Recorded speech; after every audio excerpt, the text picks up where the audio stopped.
Welcome back one and all.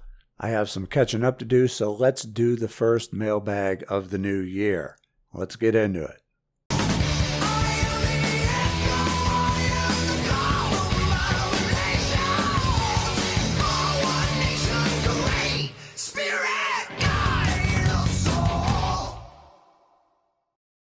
Alright, so before I take some questions, I told you all that I would let you all know when I started the BitChute channel, which I have now done. And you can find the channel at bitchute.com/mindandmagick. Now, someone at Patreon asked if this means that I'm going to be deleting the YouTube channel or the Patreon page. No, to my knowledge, nothing is getting deleted. This is merely a preemptive action or expansion, as the case may be, to have another place to host these videos to be on the safe side as YouTube's terms of service gets more tight, more strict. If something happens to YouTube, well, we have BitChute. If nothing happens to YouTube and things go on as normal, well, we've just expanded. So with that said, you may want to subscribe to the new BitChute channel, or at least bookmark it so that you know where to find it. I've started uploading the older videos and plan to upload one every weekday until we are caught up current. I know there were a few videos that I had to censor for YouTube due to copyright reasons, so I'm hoping to upload the uncensored versions to BitChute, because that put a real damper on my teaching style right from the beginning, as I like to show examples of what I'm talking about. Even though it all falls under fair use because I do use it for educational purposes, it would be a fight every single video, and it's just not worth it. But now with BitChute, maybe I could start showing some of that stuff again when we get caught up. Perhaps BitChute will become the original uncensored version, while YouTube will be the non-child advertiser-friendly version. And God knows what else by the time we get to that.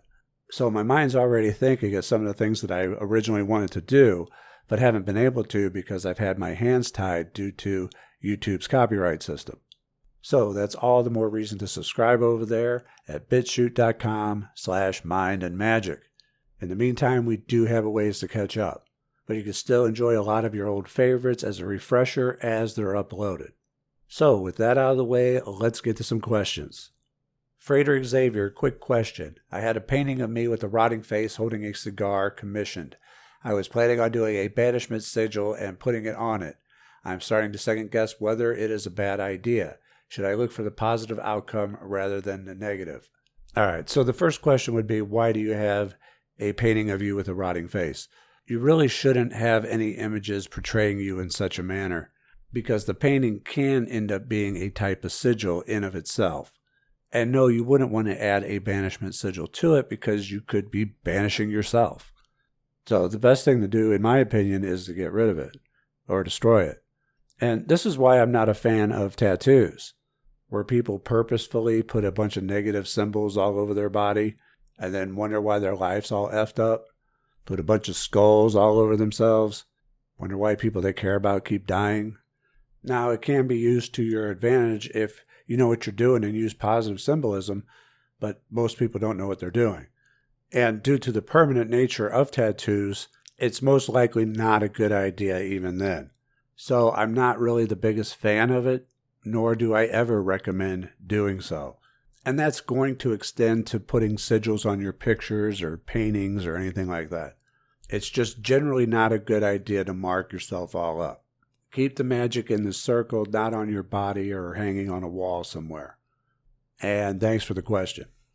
This reminds me of something I learned from Frater Xavier, the power of silence. Don't tell anyone what you're doing until it's done. Outside energy can throw off goals. Yes, absolutely. Silence and concealment. You don't want to be bringing people into what you're doing.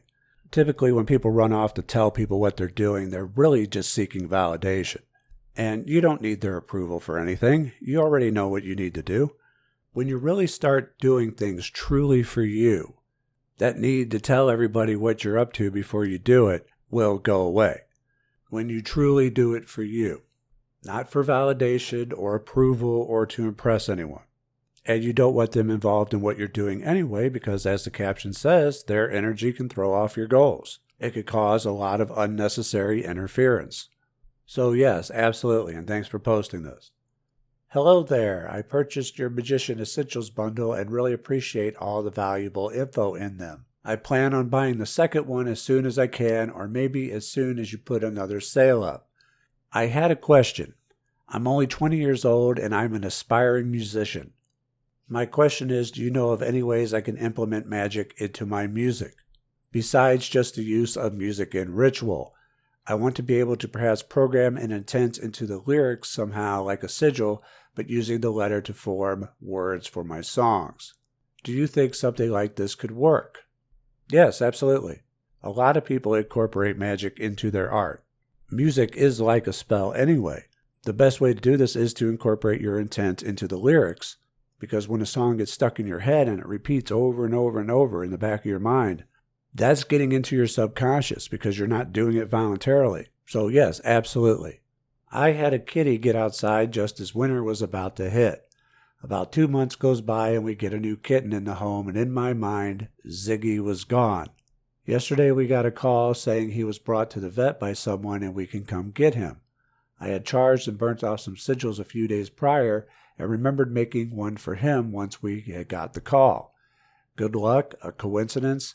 Don't know, but my cat's home, and that's awesome. Right, once you wrote him off and let go is when you got the call. So, yeah, good job.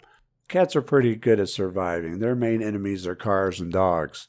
We take care of an outdoor feral colony, and we've had cats come back 5 years after they've disappeared. We've also had cats show up here that we brought back to their owners that live 10 miles away. Male cats can travel pretty far. Now, a tip for cat owners whose cats get out that never do get out, your cats are probably hiding very near the house.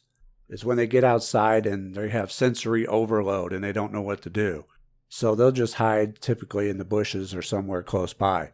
Too many new smells and wide open spaces for them to deal with, and they freak out. And they typically won't venture out from their hiding place until they get the cover of darkness, until it's night. That's how I got one of our cats back who had gotten outside and couldn't get back past the feral cats. They wouldn't let her come back up to the house. And so she was hiding during the day, and I had to go out in the middle of the night and sit out in the yard and call and coax her, and she finally came out and came up to me to where I can grab her and bring her back inside.